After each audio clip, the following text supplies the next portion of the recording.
Ladies and gentlemen, let's bring you along to the last qualifying heat of the 2024 Yamaha Series BMX season, as we have had a little bit of a spinner. Oh, whoops, that's just as Sturks due to start 10th. But Rafael Boulard due to start on pole position. So Rafael Boulard on pole position, Enzo Vitulli on row alongside on the front row. Leopold Fermin and Mela Taylor, row number 2. Paul Hersin and Maurice Stas, row 3. Kaz Ordhaus and Noor Hubel round out row 4, with Lucas Koppers and Justus Sturck rounding out the top 10. Tom Schultz completes 11th, and the last two drivers for the 158 kilogram category, Leon Leinsveld and Tuan Kurman. Leon Leinsveld is the leader in the championship, of course. Jamie Elzerman, who I think suffered an injury at one of the previous rounds. I think it was at round 2 at Genk. But always a pleasure to hear from Jim Ringelberg. Such a character, a lot of experience in his own right, and he provisionally picks up the win in the second and last heat of the season for X30 Master Gentlemen and Senior Cup, and a great move on Mathieu Delboeuf that he did just then. But, of course, this is a little bit of a somber moment.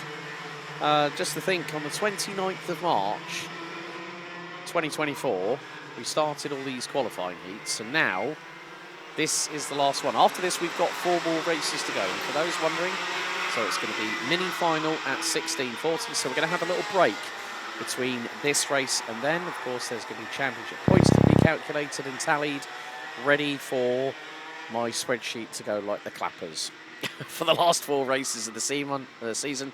But Simon, I'm going to leave it over to you for the start, buddy. Take it away one more time, my friend.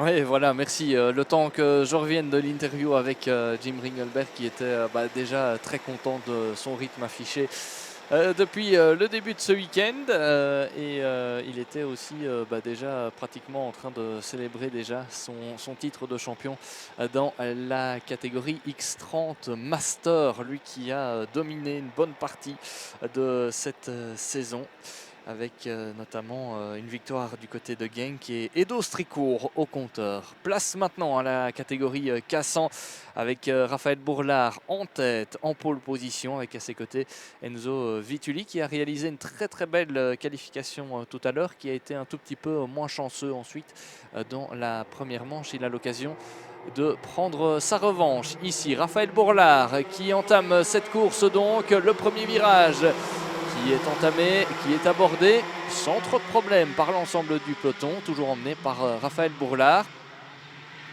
Raphaël Bourlard qui se disait assez confiant. Ouais, ça a tapé un tout petit peu là derrière. Ouais, c'était beaucoup plus net et précis à l'avant du peloton. Derrière, ça s'est un petit peu bousculé. Et on a vu notamment Tom Scholz qui a été contraint d'élargir très fortement sa trajectoire. Évidemment, c'est passé pour tout le monde dans cette catégorie K100, la nouvelle venue de ce championnat de cette saison 2024, avec 2 nouveaux champions à l'issue de ce rendez-vous en K100 148 et K100 158, avec Leon Leinsveld qui en principe remportera le titre dans la catégorie K100 158, puisque mathématiquement il était déjà champion en arrivant ici à Mariembourg. Il y avait encore du suspense, et il y en a encore d'ailleurs dans la catégorie K100 148, parce que dans cette catégorie on prend absolument tous les résultats de la saison. Il y en aura 6 au total, et les 6 compteront. Raphaël Bourlard pour l'instant en position de force, avec 13 unités d'avance sur Maurice Istas, qui est un peu plus loin dans la hiérarchie, qui est pour l'instant très précisément à la 10e position. Donc vous voyez un petit peu l'écart qui pourrait encore se creuser. En attendant, Marl Taylor est passé en 2e position devant Léopold Fermen, le pilote français, qui a de nouveau pris un bon départ depuis la 3e position sur la grille de départ, mais qui se fait subtiliser sa 2e place par Marl Taylor, qui est en confiance, très clairement, vainqueur de la Yamaha Eurocup du côté du Mans dans la catégorie K100 158, et elle met désormais la pression sur Raphaël Bourlard. Ouais, et ces deux-là sont dans la même catégorie. Hein. Marl Taylor engagé en K100 158 du côté du Mans, mais bien en 148 cette fois, pour l'occasion ici de la dernière manche de l'AMA Series Benelux. Raphaël Bourlard qui se disait, on le disait, confiant et serein après sa première manche qualificative remportée par rapport au championnat. Même si on sait qu'il ne faut pas non plus se reposer trop sur ce qui est acquis. Parce que forcément, ici, on a seulement fait une manche qualificative et les qualifications. Donc pour l'instant, ça ne rapporte pas grand-chose. Il faut pouvoir confirmer dans cette deuxième manche pour prendre encore des points d'avance sur Maurice Istas. Maurice Istas qui était assez loin, on vous l'a dit, 10e position au moment de franchir le premier tour, la ligne d'arrivée. On va voir s'il est capable de revenir, Maurice Istas. Pour l'instant, il est 7e. Voilà, il est remonté un petit peu dans la hiérarchie. 7e place devant Antoine Kurman, devant Lucas Koppes et Leon Leinsveld notamment. Et devant lui, il retrouve Cass Orteus. Oh, c'est sorti! Et je pense que c'est Leon Leinsveld. Ouais, c'est le leader du championnat dans la catégorie K100 158. Mais ça n'aura pas beaucoup d'influence, on l'a dit. Et derrière, regardez, l'attaque avec Cass Orteus qui passe devant Justus Sterck. The only thing is, it depends on how far Twan Kurman is up the field, and he's 8th. So this, okay, Leon Leinsveld, 316 points coming into this round. Twan Kurman won the final at round 2 back at Ostricourt and is only 17 points behind. So this is another moment where we've seen the championship leader suffer drama. We've seen Del Boeuf have it, we've had Balota, and now we've got Leinsveld. Where is it going to end? Well, it will end by the end of today, that's for sure. Oui, c'est clair que les leaders du championnat jusqu'ici, c'est vrai, certains ont vécu des week-ends plutôt corrects, plutôt fluides. On pense notamment à Jim Ringelberg, on pense à Noah Grignier, qui sont pour l'instant bien partis pour être champions et en plus pour aller peut-être chercher une victoire en finale. Mais c'est vrai que durant ce week-end, on a eu Sam Balota en difficulté, on a eu Mathieu Delboeuf dans la catégorie précédente et ici on a Leon Leinsveld aussi qui s'est fait un peu bousculer visiblement et qui s'est retrouvé dans l'extérieur du virage numéro 2. Mais en tout cas, les leaders pour l'instant de toutes les catégories qui répondent quand même présents aux avant-postes et on verra au décompte final évidemment ce qu'il se passera. Alors du côté des leaders, oh ça s'est touché là avec Marl Taylor qui a été quelque peu bousculé par Léopold Fermen, le pilote français qui a tenté de passer à l'intérieur, mais ce n'est pas passé cette fois-ci. Et ça fait les affaires évidemment de Raphaël Bourlard qui va peut-être pouvoir aller chercher une deuxième victoire à ce rythme-là dans ces manches qualificatives. Raphaël Bourlard, on l'a dit, leader du championnat et qui a à cœur d'aller chercher cette victoire. Et ce championnat, ça lui ferait évidemment plaisir. Lui qui fait souvent double emploi dans cette IAME Series Benelux, engagé en X30 junior, mais également en K100 148. Regardez l'écart maintenant qui s'est creusé par rapport à Léopold Fermen. Marl Taylor qui a repris sa marche en avant donc, et qui remet désormais la pression sur Raphaël Bourlard. 2 dixièmes d'écart entre le leader et sa poursuivante. Derrière, c'est un peu le désert, derrière le trio de tête, avec Enzo Vituli en 4e position, Cass Orteus 5e pour l'instant. Maurice Istas remonte à la 6e position. Yeah, we're coming down to the dying moments of this last qualifying heat.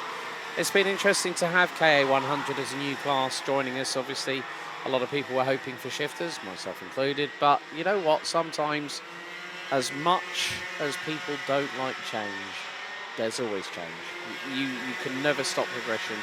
You can never stop of companies like IAME trying to bring in new drivers to the sport.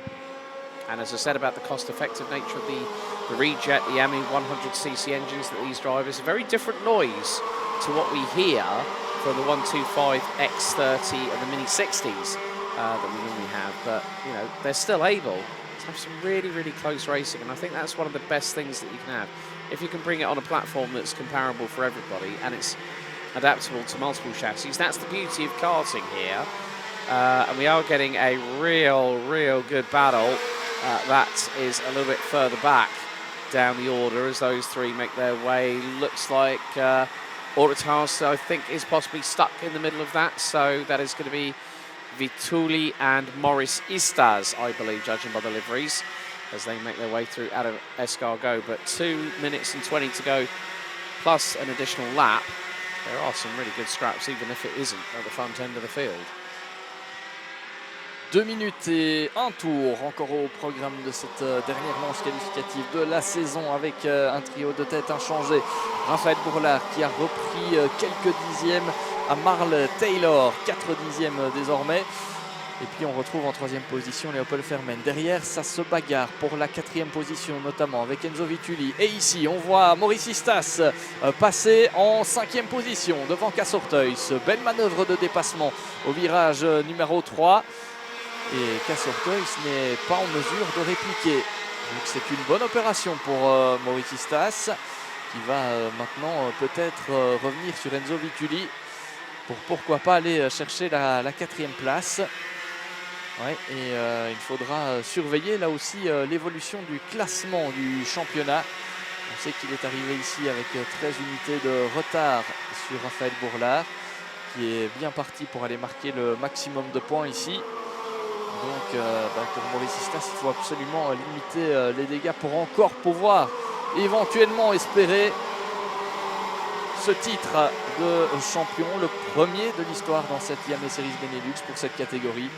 On vous l'a dit, cette catégorie K100 qui a fait son apparition pour permettre à des pilotes qui avaient peut-être moins d'expérience, mais surtout moins de budget, de quand même revendiquer un titre en fin de saison. On le sait, avec ces moteurs 100 cm3 à air, eh bien, c'est pour limiter les coûts. On avait 3 rendez-vous au lieu de 5 aussi. Ça joue dans un budget. Et cette catégorie était quand même prisée par certains pour faire leurs armes et pour aller chercher l'une ou l'autre victoire, ça c'est une certitude. Allez, avant-dernier tour dans cette manche qualificative avec Marl Taylor qui maintient la pression. 2 dixièmes et demi d'écart entre les deux leaders. Derrière, l'écart est assez important. Léopold Fermen à 1 seconde 3.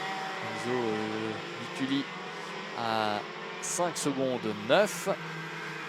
Donc très clairement, là, on a un trio de tête qui se dégage depuis le début de cette manche. On va avoir les 2 derniers tours avec un Raphaël Bourlard qui fait aussi ce qu'il faut au bon moment. N'est-ce pas, Alex, avec une pole position, une première victoire et peut-être une deuxième d'ici quelques instants. Yeah, he's done exactly everything right. He hasn't put a foot wrong. I mean, Merle Taylor's come into the fray on the last race of the championship season, but we've got one more lap to go. Raphaël Bourlard, the driver, the only driver out of Junior X30 that went and thought, you know what, I'm going to give this KA100 business a try. And, he's going to be a part of racing history here in the Yamaha Series Benelux. And it's really good to see that we can give these opportunities to these younger drivers. I mean, even if Merle Taylor, who was right on his back bumper, through into turn 4, she's giving him the frighteners here. Now, Merle Taylor was no slouch at Le Mans last week, and when you think about it, this is Euro Karting's home circuit, so she'll know it like the back of her hand as well.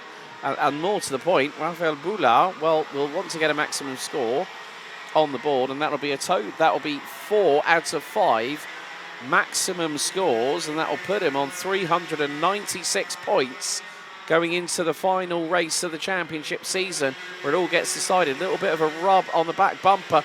Got to see the front bumper of Merle Taylor, who pulls the left-hand side. Raphaël Bourlard squeezes Merle Taylor for 100ths, and Bourlard takes the victory.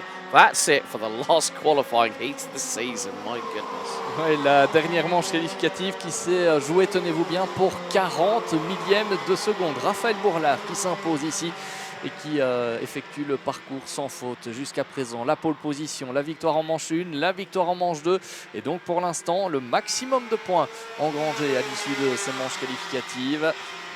Il est très clairement le grandissime favori au titre de champion. Il s'est imposé, on vous le disait, face à Marl Taylor pour 40 millièmes de seconde. Troisième position pour Léopold Fermen devant Enzo Vituli et Maurice Istas qui termine cinquième.